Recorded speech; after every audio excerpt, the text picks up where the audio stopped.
For many centuries, a man's social status wasn't measured by his bank account, but by how well he presented himself through his clothes.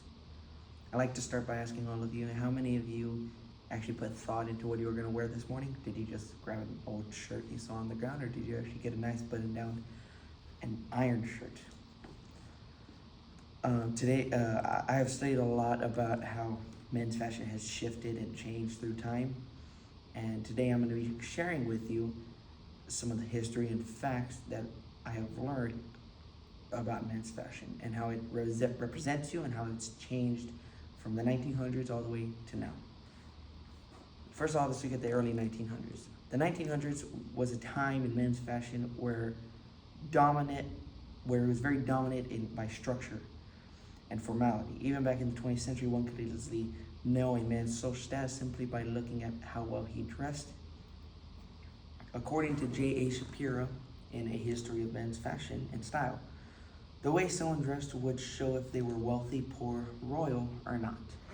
In the 1920s, often called the Roaring Twenties, it saw a shift to more casual, but even in the 20s, it was still wide-legged trousers, waistcoats, and hats.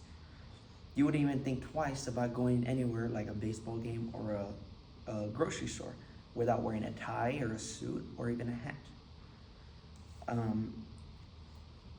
What's it called?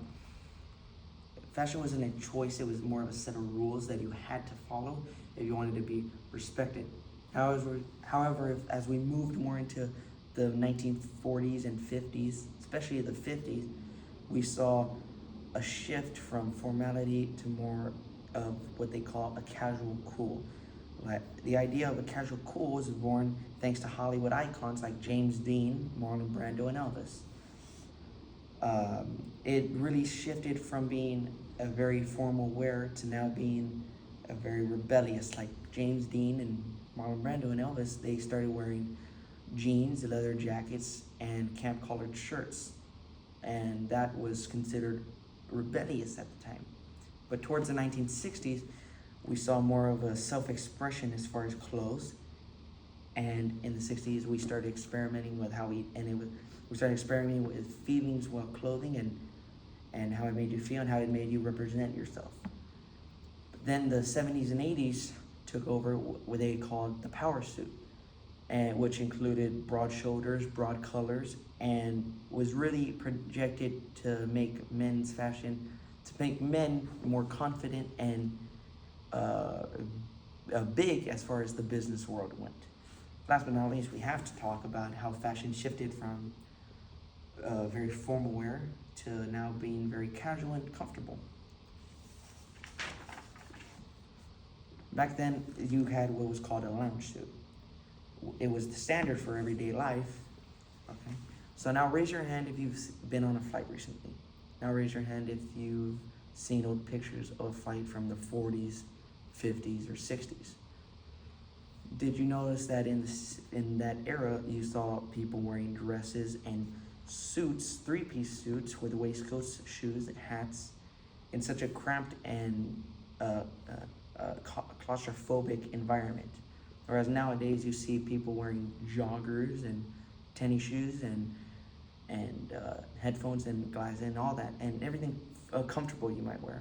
Back then it wasn't really known to be, because planes were like brand new and considered only for the rich and wealthy. But you didn't really see a decline until the 90s really hit, which was the era of grunge and minimalism. And according to Dan Trepanier for Articles of Style, men's fashion standards from the 90s hit the grunge, like I said, the grunge and minimalism era, from going from very formal to now comfortable, like flannels and baggy jeans and joggers even. Now in the 2000s, which is now our times, brands like Nike, Lululemon, and Alo and Adidas took over because of their joggers and tennis shoes and very comfortable wear, which would have been extremely rebellious back then. But whether you like clothes or not, no matter what, you will always think, you always put thought into what to wear, no matter what, really. But like as the late great Giorgio Armani said, elegance is not about standing out, but about being remembered.